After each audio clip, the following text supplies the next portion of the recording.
안녕하세요. 저는 결혼한 지 얼마 되지 않은 30대 남성입니다.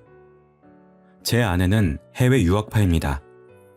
이 점이 너무 멋지고 특별해 보였는데 지금은 너무 더러워 보여서 이혼을 하게 되었습니다.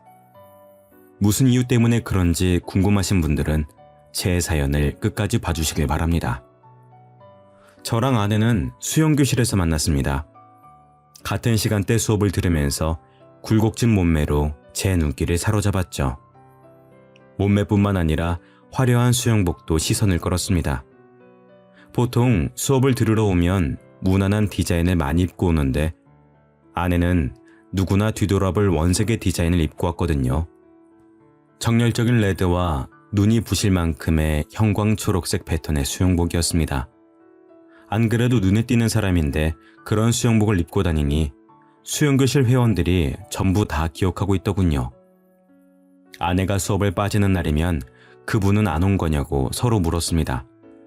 저도 그래서 아내를 주의주시하고 있는데 해외 유학파라 인상착의가 화려하고 말투가 특이하다는 소문이 돌았습니다. 게다가 제가 너무 가고 싶었던 하와이에서 대학을 다니며 20대를 보냈다고 하는 거 있죠? 최근 한국으로 돌아와 영어학원 강사로 일하고 있다고 합니다. 그 말을 듣는 순간 하와이 대학을 다녔다고 하는데 왜 수영을 배우는 걸까 싶더라고요. 하와이라면 어딜 가든 바다가 보이니 헤엄을 당연히 텄을 것 같았습니다. 제주도 사는 사람은 어딜 가든 귤이 보여서 귤을 자주 먹듯이 하와이 사람들도 왠지 그럴 것 같았거든요. 제가 그 생각을 하고 있다가 아내를 보자마자 슬그머니 말을 걸어보았습니다. 안녕하세요. 저 같이 수영 수업 듣는 사람인데 혹시 저 알고 계신가요? 다름이 아니라 궁금한 게 있어서 하와이에서 오신 걸로 알고 있는데 수영을 배우고 있는 게 신기해서요. 혹시 무슨 이유가 있나요? 제가 원래 수영을 잘했는데 물에 빠진 뒤로 헤엄을 못 치겠더라고요. 너무 무서워서 몸이 안 움직여져서 수영장에서는 잘 될까 수업 받아보고 있어요. 그런데 잘 안 되네요. 킥판 없으면 아직 수영하기가 힘이 들어요. 아내가 이렇게 말하길래 땡 잡았다고 생각했습니다. 그래서 수업 끝나고 같이 수영하면서 연습을 하자고 했죠. 안 그래도 물이 무서워서 진도가 안 나간다는 핑계를 대고 아내와 약속을 잡았습니다. 사실 저는 수영을 아주 잘했습니다. 중급반에 있다가 초급반으로 내려온 건데 그 이유가 아줌마들 때문이었거든요. 텃세가 어찌나 심한지 절 구석으로 내모는 것도 모자라 틈만 나면 모여서 제 뒷담을 하였습니다. 그게 너무 불편해서 초급반으로 내려달라고 했죠. 집 근처 수영장이 여기밖에 없어서 열불이 났었는데 처음으로 아주머니들의 텃세가 감사히 여겨졌습니다. 예쁘고 몸매 좋은 것도 모자라 하와이 유학까지 다녀온 똑똑한 여자를 만나게 되었으니까요. 정말 제 이상형이었습니다. 해외 유학을 다녀온 영어 잘하는 여자에게 환상이 좀 있었거든요. 저는 해외 한번 다녀와 본 적이 없어서 자유롭고 개방적인 외국 문화가 부러웠습니다. 워킹 홀리데이나 해외 유학 다녀온 여자들을 조심하라는 어른들의 말이 있긴 했지만 자격지심이라고 생각했습니다. 자기가 갈 수 없는 곳을 여자가 다녀오니 괜히 시샘하는 것 같았는데요. 시샘할 시간에 저처럼 똑똑한 여자를 꼬셔야죠. 저는 망설이지 않고 아내와 수영하는 데 온갖 시간을 다 썼습니다. 아내와 친해졌다고 느껴졌을 때 밖에서 식사하자고 제안해 보았죠. 지은씨, 혹시 오늘 시간 되시나요? 여기 맛집 알게 돼서 가볼까 하는데 지연씨도 같이 가요. 제가 이렇게 말하기 무섭게 지연씨의 뒤에서 누군가 걸어오고 있었습니다. 키는 190 정도에 어깨는 거짓말 안 치고 제 팔 길이만 했습니다. 근육도 우락부락한 것도 모자라 보이는 흑인이었죠. 우리 동네에서 외국인을 보기 힘들어서 신기한 것도 신기한 건데 그렇게 큰 사람은 처음 봐서 눈을 떼기가 힘들었습니다. 게다가 아내한테 다가가서 뭐라 이야기하더니 아내를 데려가 버리더라고요. 저는 영어도 못했고 덩치가 큰 외국인에게 기가 죽어서 아무 말도 못했습니다. 설마 남자친구일까 싶어서 아내가 다시 오길 기다렸죠.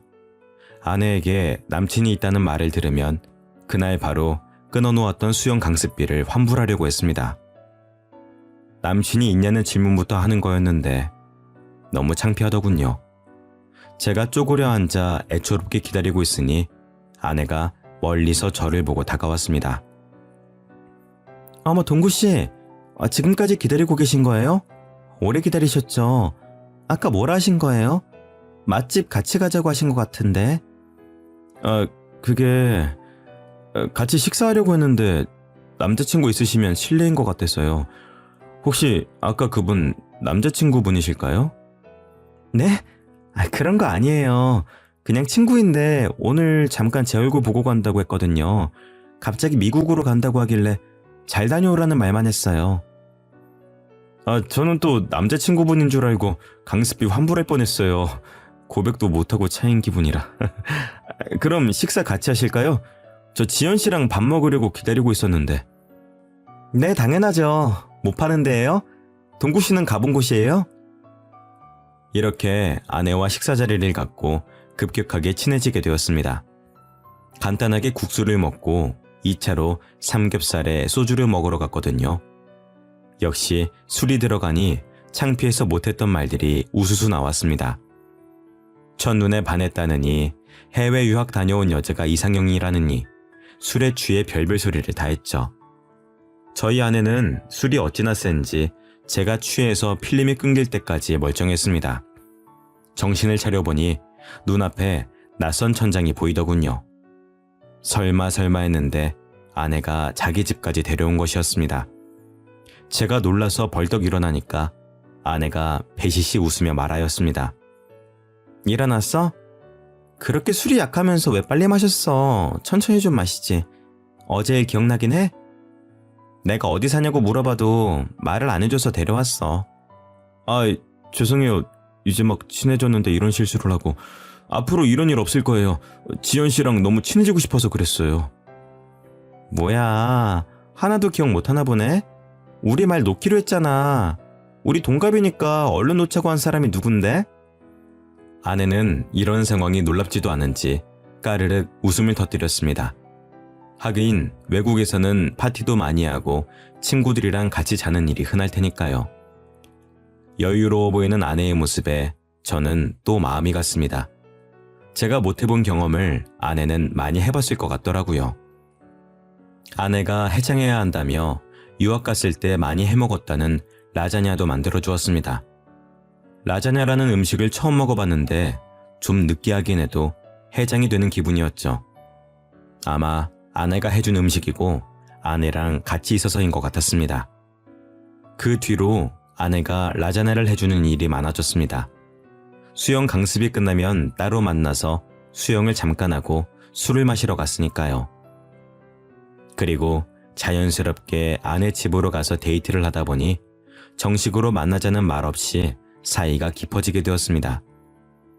이렇게 교제한 적은 처음이라 생소했지만 아내가 다른 문화권에서 지내다가 온 사람이니 그런 거라고 생각했죠.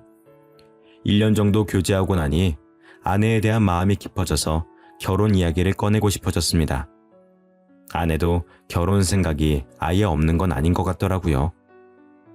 제가 독신주의냐고 물었을 때 아니라고 했으니 프로포즈를 준비했습니다. 근사한 레스토랑을 예약하고 유명 브랜드 반지를 구매했는데요. 아내에게 레스토랑 주소를 알려주고 제가 먼저 가서 기다리고 있으니 심장이 터질 듯 뛰었습니다. 아내가 거절하면 어쩌나 걱정되는 마음으로 약속 시간을 기다렸죠.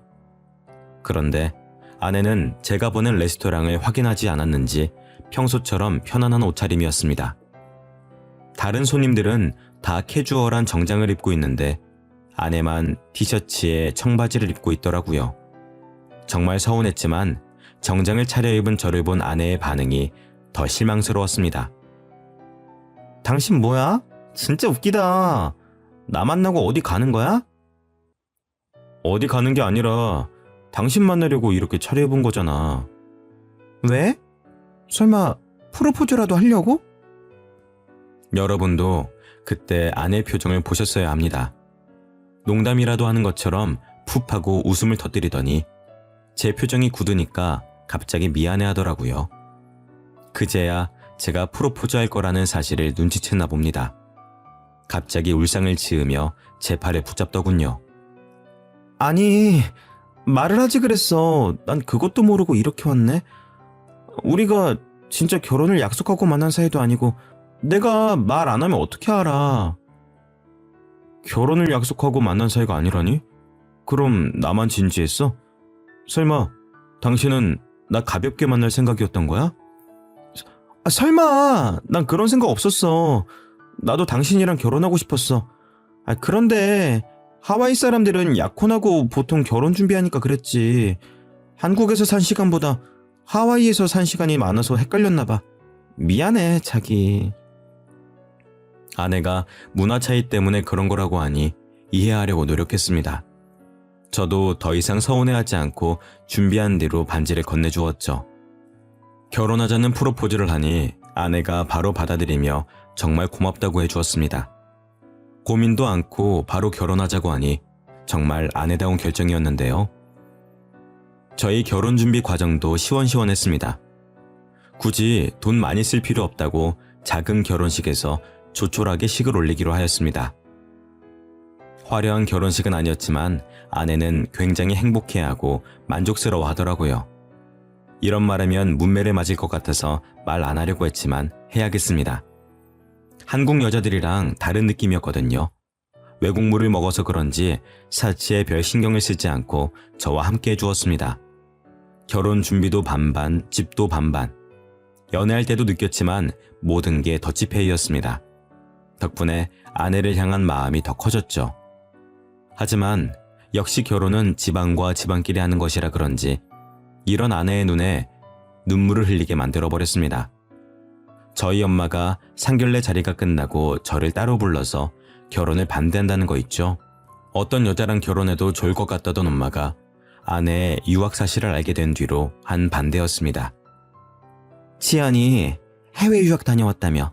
그것도 하와이에서 아예 살았었다고? 동구야, 이 결혼 다시 생각해봐야겠다. 왜 엄마, 유학 다녀온 게 뭐 어때서? 옆집 아들이 유학 다녀온 여자랑 결혼했다가 바람나서 이혼했다고 하더라. 그리고 유학 간 애들은 반문화에 너무 노출되어 있어. 걔 팔에 문신이 있던데 너무 노는 애 아니니? 요즘은 아무리 다들 문신한다고 하지만 유학 간 애가 문신 있는 건 좀 그렇다. 엄마가 아무리 봐도 캥기는 부분이 있어서 그래. 엄마, 그건 다 편견이야. 하와이로 가서 공부만 하고 온 애한테 왜 그래? 나랑 사귀는 동안 남자 문제 한 번도 없었던 애야. 네가 그걸 어떻게 아니? 그리고 보통 공부하려고 뉴욕 같은 데 가지 않니? 하와이는 휴양지로 알고 있는데 거기로 공부하러 갔다니까 영 수상하더라.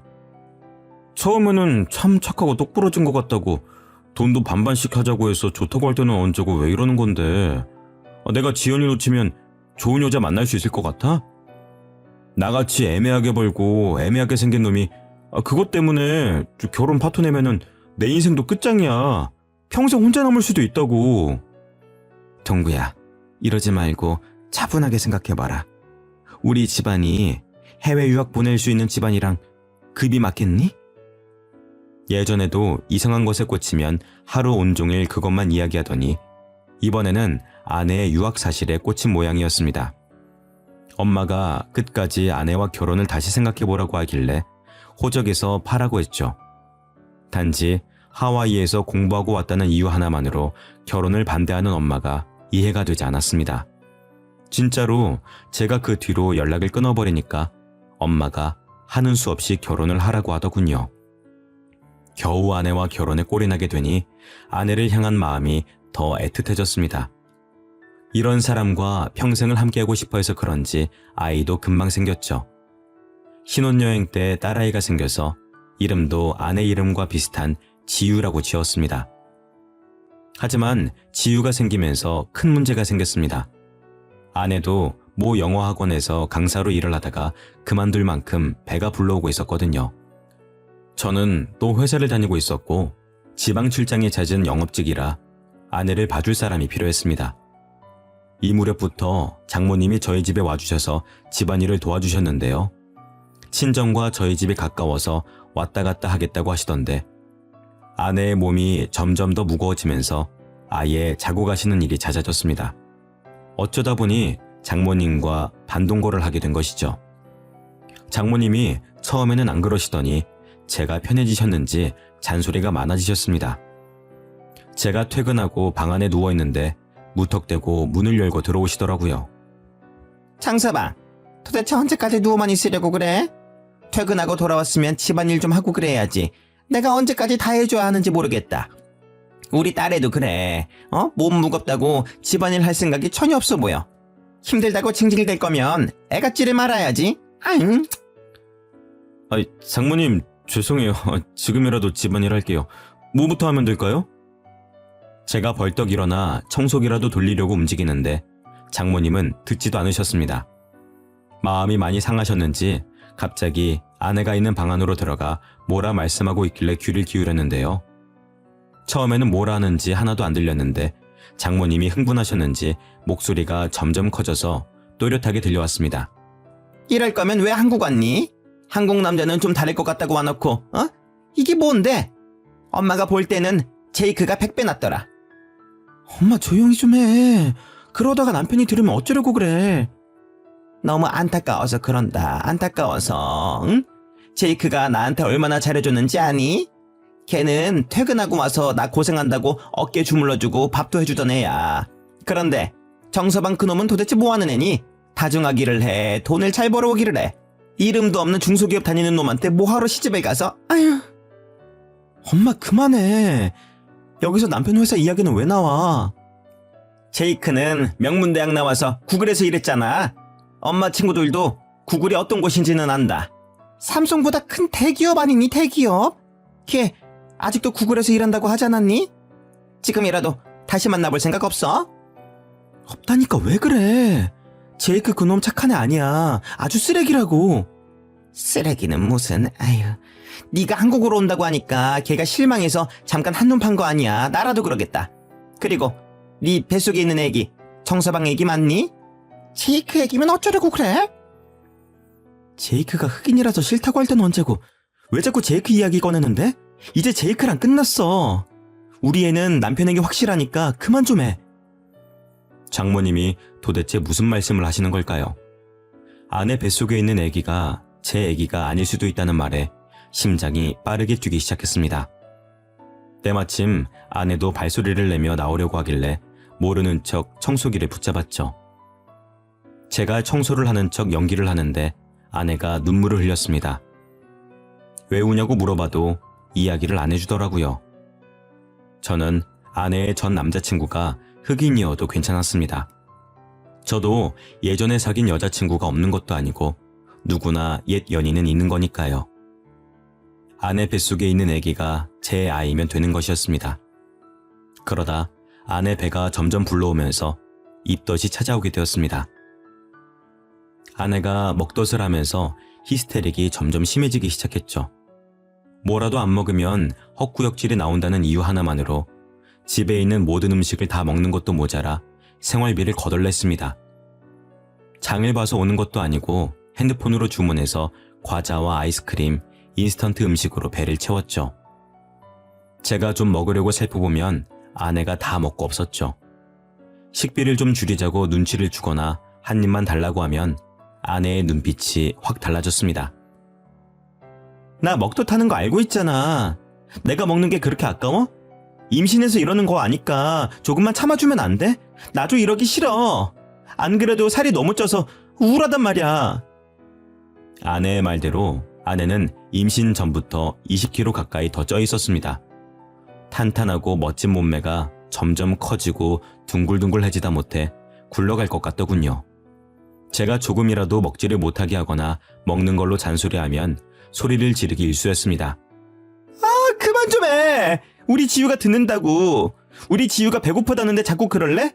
나 이거 안 먹으면 토할 것 같다고. 그렇게 내가 보기 싫어? 옛날보다 더 뚱뚱해져서 꼴 보기 싫은 거지, 응?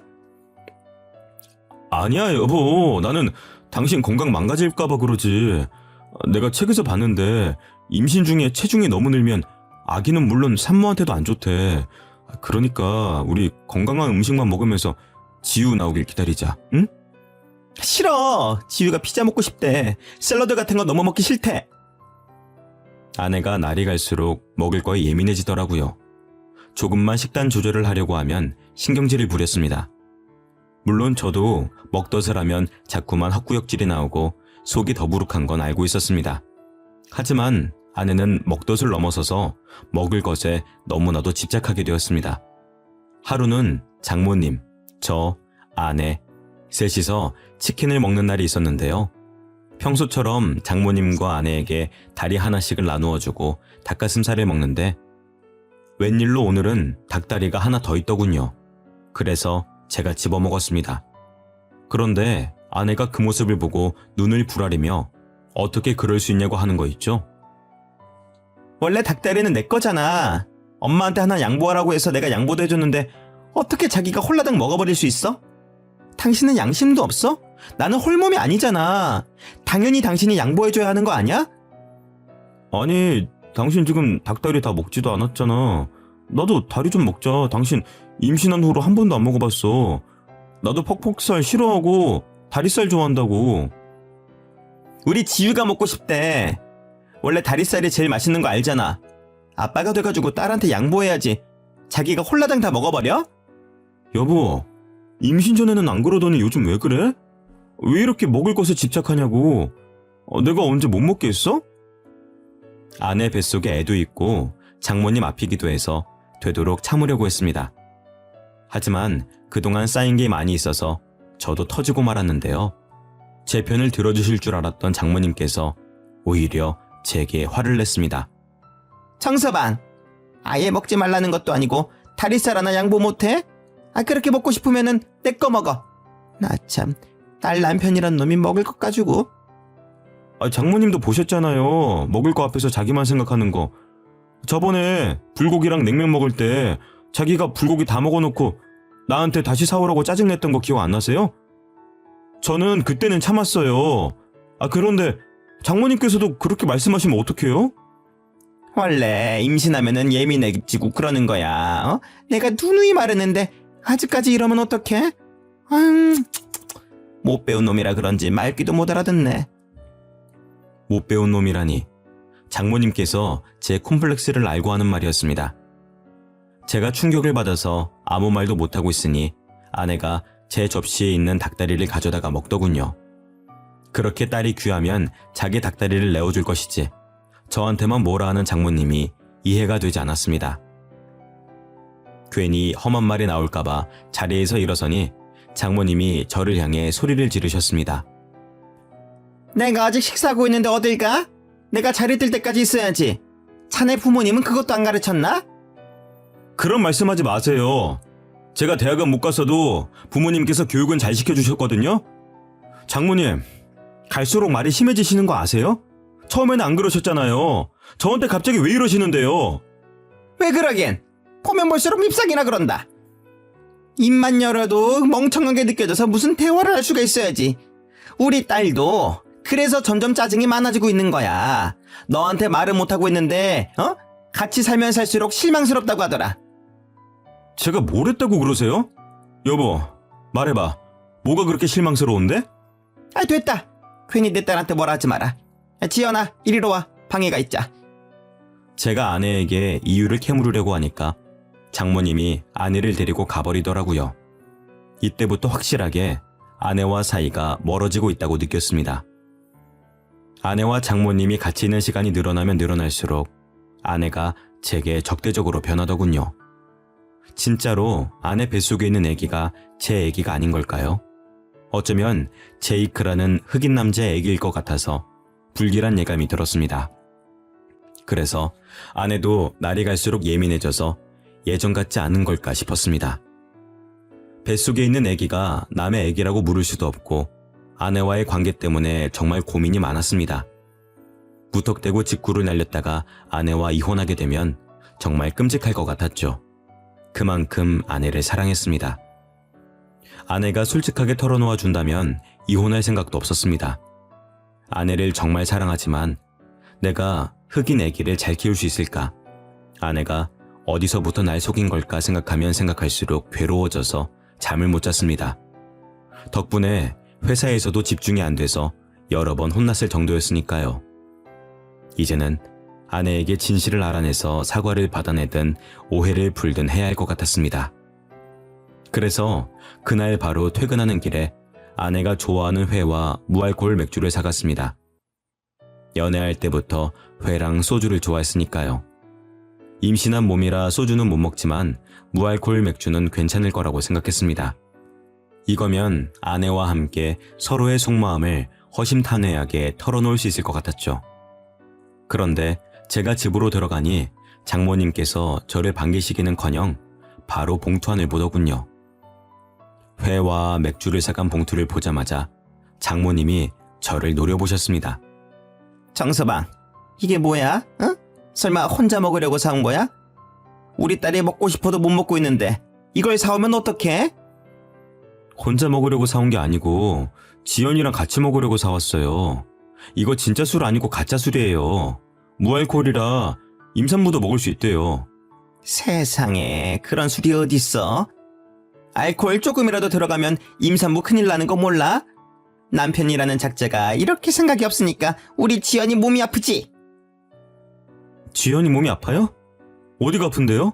자네가 알 필요 없네. 알 자격도 없으니까 썩 꺼져. 네? 장모님 도대체 왜 이러시는데요? 아내는 멀찍이 서서 제가 집에서 쫓겨나는 것만 지켜봤습니다. 출산일이 다가오고 있는데 몸이 아프다니 저는 걱정이 돼서 어디 안 가고 기다리고 있었죠. 오랫동안 서 있다가 다리가 아파서 바로 문 옆에 있는 비상구 쪽에 앉아 있었는데 문 열리는 소리가 들렸습니다. 장모님께서 머리를 빼꼼 내미시고 복도 쪽을 바라보시더니 뒤에다 대고 없다고 하시더군요. 드디어 장모님과 아내가 이러는 이유를 알게 될 것 같아서 인기척을 내지 않고 더 구석으로 가서 숨어 있었습니다. 아내는 장모님과 함께 나오더니 엘리베이터 버튼을 눌렀습니다. 그러면서 충격적인 말들을 꺼내기 시작했습니다. 이러다가 걸리면 어떡해. 계단이라도 굴러야 하나? 엄마, 아는 병원 없어? 진짜로 애 지워주는 병원 없는 거야? 몰래 애 지우고 와서 네가 스트레스 줘서 유산됐다고 하면 되잖아. 예, 몸 상하게 무슨 애를 지워. 그냥 정서방 모르게 입양시키고 애 낳다가 죽어버렸다고 해. 그래야 나중에 위자료도 두둑히 챙길 거 아니야. 역시 그러는 게 낫겠지? 예정일 얼마 안 남았으니까 슬슬 준비해야겠다. 아무래도 제가 들었던 말이 사실이었나 봅니다. 아내 뱃속에 있는 애가 제 애가 아니었던 거죠. 저는 그 말을 들은 순간 집으로 돌아갈 수 없게 되었습니다. 마침 다음날이 주말이라 다행이었죠. 정신없이 술을 들이켰다가 길바닥에서 잠들었습니다. 금요일부터 일요일까지 전부 다요. 동상 걸릴 정도로 추운 날이 아니라서 죽지 않았습니다. 하지만 차라리 엄청 추운 겨울날이라서 동사에 걸려서 죽었음 하는 마음이 들더군요. 그만큼 괴로웠습니다. 제 두 귀로 제이크의 아기 같다는 말을 들었을 때에도 아내를 사랑해서 믿었는데 제가 너무 바보같이 느껴지더군요. 그렇게 평일을 맞이했는데 도저히 회사에 갈 수 있는 몸 상태가 아니었습니다. 회사에는 병가를 내고 진지하게 퇴사를 고민하였습니다. 퇴사를 하고 훌쩍 떠나버릴까 하는 마음이 들었지만 주말 내내 마셨던 술이 깨면 깰수록 생각이 바뀌었습니다. 잘못은 아내가 했는데 제가 이렇게 고통스러워할 필요가 없죠. 아내에게 똑같이 복수를 해줘야 했습니다. 그래서 모르는 척 집으로 돌아가 아내에게 몸은 괜찮냐고 물었습니다. 평소처럼 눈치 보는 척 연기하며 아내의 비위를 맞춰주었는데요. 아내는 제가 모든 사실을 알아낸 것도 모르고 짜증을 내더라고요. 어디 갔다가 이제 온 거야? 월요일인데 출근 안 했어? 당신이 아프다고 하니까 병원 가냈어. 당신 간호하려고 그랬는데 몸은 좀 어때? 왜 말도 안 하고 병가를 내? 그냥 당신 쉬고 싶어서 그런 거 아니야? 회사 안 가는 거면 청소기 좀 돌리고 빨래 좀 해. 아내가 주말 동안 청소 한 번 안 했는지 집안은 난장판이었습니다. 며칠 전까지만 해도 아내가 청소를 안 하더라도 모든 게 용서가 됐는데 이제는 용서가 안 되더군요. 아내에 대한 마음이 점차 정리되면서 속으로 복수의 칼을 갈았습니다. 신도 제 편을 들어주시려는지 예정일보다 일찍 아내의 양수가 터졌습니다. 아내가 무척이나 당황스러워하면서 저를 떼어놓고 가려고 하더군요. 저는 기어코 아내를 따라가 아내가 어떤 아이를 낳을지 기다렸습니다. 그래도 전 마지막까지 아내가 동양인 아이를 낳길 바랐습니다. 하지만 간호사가 안고 나온 건 흑인 아이였죠. 간호사도 이런 경우가 처음이었는지 매우 당황스러운 표정으로 제게 아기를 안겨주었습니다. 간호사는 물론 의사, 조무사까지 제 눈치를 보고 있더군요. 아내가 정신을 잃을 법도 한데 자기가 낳은 아이를 보고 어떻게든 일어나려고 했습니다. 저를 부르며 손짓하길래 가까이 다가가 봤죠. 여보, 내 애기 예뻐? 정신이 없어서 못 봤는데 당신은 봤어? 원래 갓난아기는 까만 편이래. 시간 지날수록 하얘지니까 너무 걱정하지 마. 정말 말도 안 되는 변명이었지만 저를 붙잡으려고 아무 말이나 내뱉었습니다. 하긴 남편이 잘못했다는 귀책 사유를 만들어내서 이혼한 후 위자료를 받아내려던 여자였으니까요. 제 복수를 위해 아내의 말을 믿어주는 척 연기하였습니다. 이때부터 아내와 장모의 히스테릭이 사라져버렸습니다. 그동안 위자료를 위해 연기를 했던 거죠. 그 대신 아내와 장모가 저 몰래 모여서 귓속말을 하는 것을 들었습니다. 조리원에서 몸조리만 하면 되니까 저보고 집에 가라고 해놓고 둘이서 무슨 꿍꿍이를 꾸미고 있더라고요. 아이고, 이걸 어쩌면 좋냐. 제이크 애기인 거 다 들켜버린 것 같은데 이러다 위자료 받는 게 아니라 이혼당하고 위자료까지 내줘야 하는 거 아니야? 아니야, 지금까지 별말 없는 거 보니까 내 말 믿어주는 것 같아. 지금이라도 지유 입양 보내자. 내가 갑자기 아파서 병원에서 죽었다고 할게. 내가 어떻게든 정서방 못 오게 막을 테니까 네가 어떻게든 입양 절차 밟아놔라. 그리고 너 제이크 그 흑인 놈 만나기만 해봐. 정서방한테 제이크 만나다 걸리면 네 인생 아주 끝장날기 뻔하니까. 안 만난다니까. 제이크 미국으로 갔어. 아내는 장모에게 이리 말해놓고 막상 장모가 입양 절차를 알아보겠다고 가버리니 급하게 짐을 싸고 있었습니다. 누군가와 약속이라도 있는 듯 핸드폰을 보며 걸어가더니 집이 아니라 조리원 근처 카페에서 누군가를 만나러 가더군요. 제가 수영장에서 본 그 흑인을 보러 간 것이었습니다. 그 흑인이 바로 제이크였던 거죠. 영어로 대화를 나누어서 알아들을 수 없었지만 아내가 너무 기뻐하며 한국어로 이야기해 주어서 무슨 내용인지 알아차렸습니다. 정말? 네가 책임져 준다고? 그럼 우리 결혼하고 같이 사는 거야? 남편이랑 이혼만 하고 오면 되는 거지? 응? 아내가 제이크에게 안기며 뽀뽀를 하고 온갖 애정 표현을 다 하더군요. 정말 눈뜨고 볼 수 없었지만 아내의 모든 걸 알아내기 위해 참아냈습니다. 집으로 돌아온 아내는 임신을 핑계대며 집안일을 다 시키거나 자신의 짜증을 안 받아주면 나쁜 놈 만드는 데에 그치지 않았습니다. 저를 더 나쁜 놈 만드는 데 급급해진 거죠. 충격적인 일은 밤에 일어났습니다. 침대에 나란히 누워서 잠든 척 눈을 감고 있었는데 아내가 슬그머니 일어나더군요. 그리고 제 폰을 들고 무언가 흔적을 남겨두고 있었습니다. 몇 분 뒤에 화장실 가는 척 일어나서 그 핸드폰을 들고 나와봤죠. 모르는 사람의 번호를 저장해놓고 다른 여자와 바람을 피는 것처럼 대화 내용을 꾸며놓고 있었습니다. 저랑 이혼하려고 전화번호까지 새로 만든 것 같더라고요. 당연히 그 대화 내역을 다 지워놓으니까 새로운 사건이 터졌습니다. 며칠 뒤에 제가 회사에 가려고 집 앞으로 나오니 처음 보는 여자가 갑자기 제게 핸드폰을 내밀었는데요. 저기 혹시 여자친구 있으신가요? 마음에 들어서 그런데 연락처 주실 수 있으실까요? 옷차림도 야시시한 게 왠지 모르게 화류계 여성인 것 같더라고요. 도대체 어디서 이런 여자를 알고 부탁했는지 아내의 과거가 의심됐습니다. 해외 유학 사실을 알고 결혼을 반대했던 부모님 말을 믿는 거였는데 후회가 돼서 불쾌한 표정을 지은 채 여성분의 고백을 거절했죠. 결혼했습니다. 와이프 있으니까 다른 분 알아보세요. 잠깐만요. 그냥 친구로 지낼 수도 있는 거잖아요. 한 번만 알려주세요. 제가 왜요?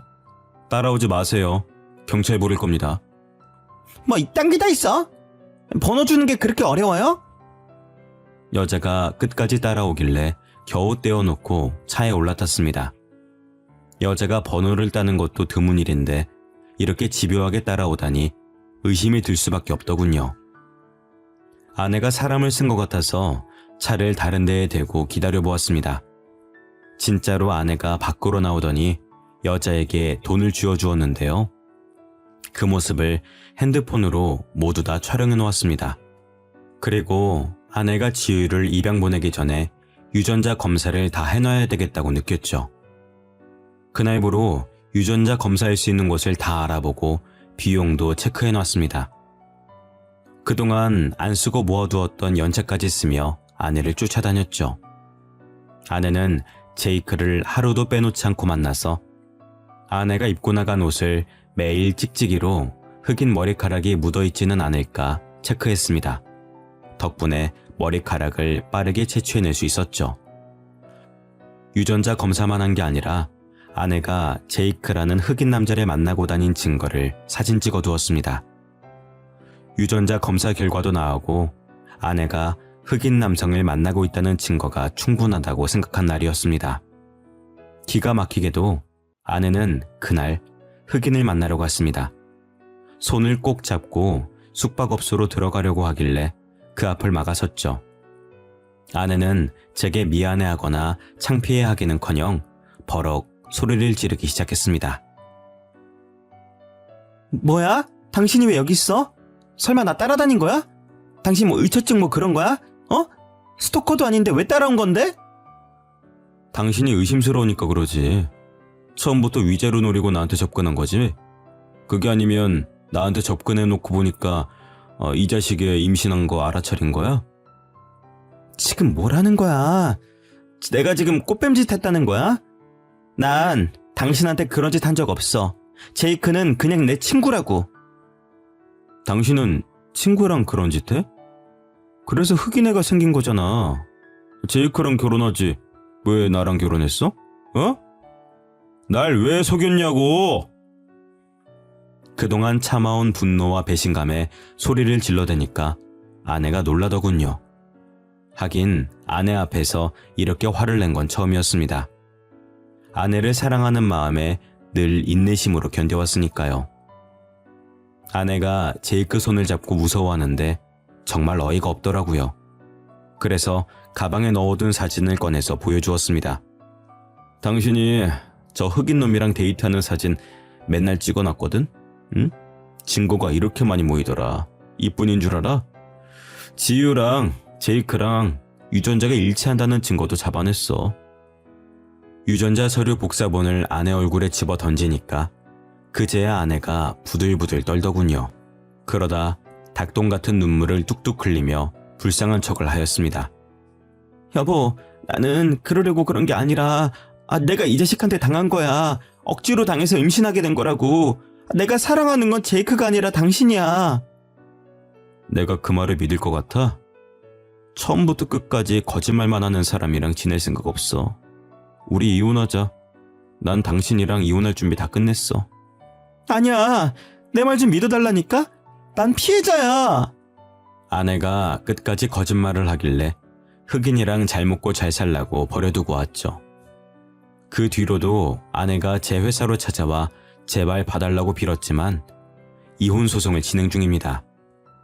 위자료는 물론 사기죄 합의금까지 받아내서 떵떵거리며 살고 있네요. 빈털터리가 된 아내는 흑인 집에 얹혀 살려고 찾아간 것 같지만 연락이 끊긴 것 같았습니다.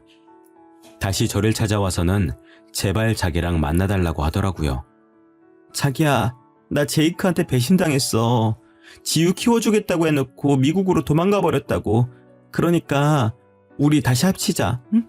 우리 지우는 어떻게 하려고 그래. 아빠 없이 키울 순 없잖아. 그래도 한때는 진짜 딸이라고 생각했으니까 당신이 아빠가 되어주면 안 돼? 나 어떻게든 나쁜 놈 만들려고 성질도 두고 집안일 다 시킬 때는 언제고 유산까지 못 가니까 이런 거 아냐? 너랑 장모가 하는 이야기 다 들었어. 그때 녹음이라도 하는 거였는데 말이야. 괜히 너 같은 걸 믿어가지고. 네 계획대로 유산이 되거나 몰래 애 입양시키는 일이 성사됐으면 어땠을까? 나는 평생 죄인으로 살았겠지. 안 그래? 내가 설마 그러겠어? 너무 답답한 마음에 그랬던 거야. 여보, 제발 내 말 좀 믿어줘. 아내가 이번에는 바짓가랑이를 붙잡고 엉엉 울길래 힘껏 차버렸습니다. 와이프가 아스팔트 바닥에 넘어져서 우는데도 하나도 불쌍해 보이지 않더군요. 그래서 그 흑인 찾으러 미국으로 가라고 하고 저는 회사로 들어가 버렸습니다. 제가 퇴근할 때까지 회사 앞에 있길래 경찰에 신고하는 것도 잊지 않았죠. 아내가 회사나 부모님과 같이 살고 있는 집으로 찾아올 때마다 경찰에 신고를 해줬더니 다시는 찾아오지 않았습니다. 제가 콩깍지가 조금이라도 늦게 벗겨졌다면 어땠을까요? 자꾸만 끔찍한 생각이 들어서 이렇게나마 사연을 보내봅니다. 여러분들은 사랑한다고 저처럼 다 감싸고 이해하려고 하지 말고 짚고 넘어가셔야 되는 부분은 꼭 확인하고 넘어가시길 바랍니다. 지금까지 제 사연 들어주셔서 감사합니다.